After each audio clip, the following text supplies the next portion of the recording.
वो पूरा उन्होंने तो बल्कि इस मामले में वो ऐसी दलीलें रखते रहे कि जिससे माननीय सुप्रीम कोर्ट को ये फैसला देने में उनको और मदद मिल गई। चाहे तो कांग्रेस की ओर से वकील खड़े हुए हों या सरकार की ओर से खड़े हुए हों, इन्होंने एक प्रकार से माननीय सुप्रीम कोर्ट की मदद ही की है इस मामले में। तो इससे जाहिर हो जाता है कि इनकी इंटेंशन सही नहीं है और ये लोग एससी और एसटी को जो रिजर्वेशन मिल रहा है इसको सीधा खुद ना खत्म करके माननीय कोर्ट के जरिए, जुडिशरी के जरिए ये इसको खत्म करना चाहते हैं और इसमें ये लोग काफ़ी हद तक कामयाब भी हो गए हैं और हमारी पार्टी इसको लेकर बड़ी चिंतित है।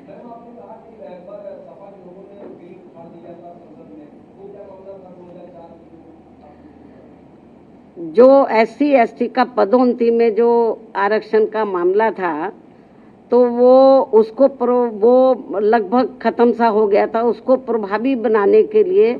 हमारी पार्टी ने उस समय सेंटर में कांग्रेस की सरकार थी, उनके ऊपर दबाव बनाया कि आप इसमें संशोधन विधेयक लाइए और पदोन्नति में आरक्षण को पुनः प्रभावशाली बनाया जाए। जब ये बिल लाया गया तो कांग्रेस नहीं चाहती थी कि एससी एसटी वर्गों के कर्मचारियों को पदोन्नति में आरक्षण का लाभ मिले। तो कांग्रेस उस समय पावर में थी,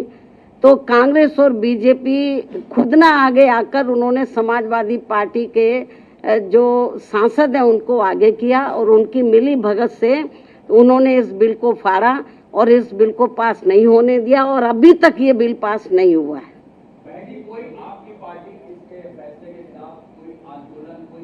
नहीं, अभी आंदोलन मैं आपको जो बताया ना कि हम लोग तो बीजेपी कांग्रेस को ही कोस सकते हैं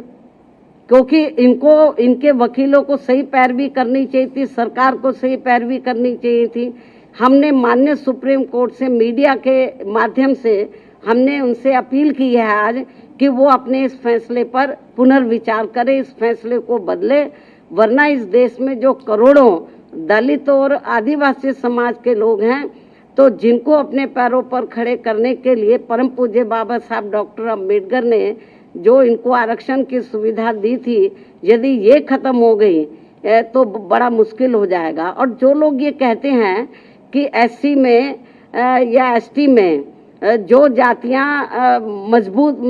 हर मामले में आर्थिक तौर पर मजबूत हो गई हैं, तो उसमें से मैं समझती हूँ मुश्किल से 10 या 11% लोग ही मजबूत हो गए होंगे, बाकी 90% लोगों की हालत तो बहुत ज़्यादा खराब है। लेकिन माननीय सुप्रीम कोर्ट के इस फैसले से जो लगभग 90% लोग जिनको अभी आरक्षण की ज़रूरत है तो वो तो और ज़्यादा पिछड़ जाएंगे, उनको ये आरक्षण अब मिलेगा नहीं। इस निर्णय के अनुसार यदि उन जातियों को निकाल दिया जाएगा, बहुत बुरा हुआ है ये। और केंद्र और जबकि बीजेपी को चाहिए, वो अपने आप को कहते हैं कि हम एससी एसटी समाज के हिमायती हितैषी हैं, उनको चाहिए पहली बात तो इस केस की पैरवी उनको सही तरीके से करनी चाहिए थी, उन्होंने नहीं की। कांग्रेस ने बेबी ढुलमुल रवैया अपनाया। ऐसी स्थिति में मेरा बीजेपी की केंद्र में बीजेपी की सरकार को, उनकी एनडीए की सरकार को ये कहना है कि यदि आपकी नीयत साफ है तो आप इसमें ये जो भी जजमेंट आया है तो आप पार्लियामेंट के अंदर आप इसमें ये पार्लियामेंट के अंदर आप लोग जो संविधान में आप संशोधन करें और इसको संविधान की 9वीं सूची में लाए और जो सुप्रीम कोर्ट ने जजमेंट दिया इसको पलटे, मतलब क्योंकि पार्लियामेंट को भी पावर होती है, उसको पलटे। और नहीं पलटते हैं तो समझ लो ये कांग्रेस हो, बीजेपी हो और भी दूसरी पार्टियों हो, इनकी एससी एसटी के और ओबीसी के रिजर्वेशन के मामले में इनकी नीयत साफ नहीं है।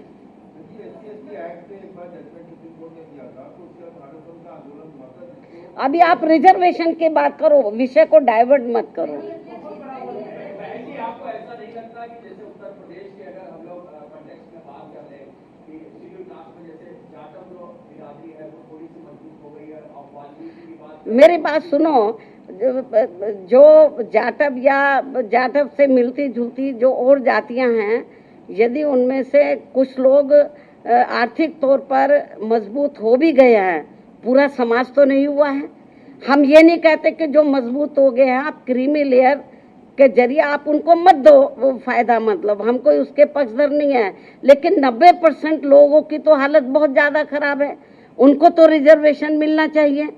और जो 9-10% जो जाटव या इससे मिलती जुलती जातियों की स्थिति, आर्थिक स्थिति सुधर भी गई है, लेकिन समाज में तो आज भी जातिवादी लोग उनको पुराने नजरिए से देखते हैं, जात पात तरीके से देखते हैं, इसलिए अभी इन सबको रिजर्वेशन की बहुत ज़्यादा सख्त जरूरत है। नहीं, अभी ये तो माननीय सुप्रीम कोर्ट को बताना चाहिए था ना, हम लोग तो नहीं करेंगे। सुप्रीम कोर्ट ने कोई इसका पैमाना अभी तय किया नहीं है, बहुत ढुलमुल ये जजमेंट है, और इस तरीके से इसकी आड़ में राज्य सरकारें जो SC/ST को अभी तक रिजर्वेशन मिल रहा है इसको बिल्कुल निष्प्रभावी बना देंगी, ना के बराबर इसको कर देंगी, लोगों को कोई इसका लाभ नहीं मिलेगा। नहीं, हमारे को तो उन्होंने कब बुलाया ही नहीं, जबकि हमारी पार्टी इनके लिए लड़ाई लड़ती रही है। हमको भी बुलाते तो हमारी ओर से वकील जरूर जाता।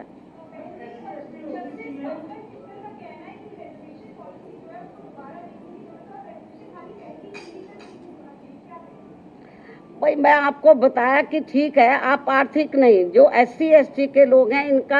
इनको जो रिजर्वेशन मिला है, जो शैक्षणिक, सामाजिक और आर्थिक गैर बराबर हैं, इस आधार पर मिला। तो सामाजिक जो दृष्टिकोण है इन वर्गों के मामले में वो अभी लोगों का बदला नहीं है, इसलिए इनको अभी रिजर्वेशन मिलना बहुत जरूरी है। ठीक है भाई, आप लोग तो बार बार एक ही चीज को जिसका जवाब मैं दे चुकी हूँ उन्हीं को ही बार बार पूछ रहे हो। धन्यवाद। चैनल को बचाना चाहते हो तो सब्सक्राइब, लाइक, शेयर करें।